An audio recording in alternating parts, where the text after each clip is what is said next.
ఎన్నికల ప్రక్రియకు వాలంటీర్లు దూరంగా ఉండాలి అంటూ కీలక ఆదేశాలు ఇచ్చారు. వారు ఎన్నికలకు సంబంధించిన ఎలాంటి ప్రక్రియలో పాల్గొన్నా ఈసీ మార్గదర్శకాల ఉల్లంఘనే అవుతుందని స్పష్టం చేశారు. మన ప్లాన్ ఇలా తలకిందులైందేంటి సాయన్న? వాలంటీర్లను మనం ఎందుకు తెచ్చామో, ఏమనుకుని ఇన్నాళ్ళు వారికి ట్రైనింగ్ ఇచ్చామో అదంతా బూడిదలో పోసిన పన్నీరైంది జగన్. ఈ ఎన్నికలకు నేను అనుకున్న ఆఖరి అస్త్రం కూడా పనికి రాకుండా పోయింది. అటు చూస్తే కూటమి రోజు రోజుకి బలపడుతుంది, ఇటు చూస్తే నువ్వు అస్త్ర సన్యాసం చేసిన వాడిలా మారిపోయావు. ఇప్పుడు మన తక్షణ కర్తవ్యం ఏంటి సాయన్న? కూటమి గెలిస్తే మనందరికీ గట్టిగా బడిత పూజ ఉంటుంది. నాకు తెలియదా జగన్? అయితే నా దగ్గర ఉపాయం ఉంది. ఏంటది కషాయన్న?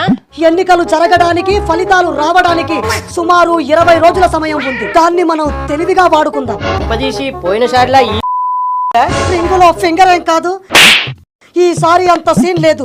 రిజల్ట్స్ వచ్చే లోపు మనం ఏ అండమానో ఆఫ్రికానో పారిపోదాం. సూట్ కేసులు రెడీ చేస్తాను, ఏమంటావు? Bye bye Tata.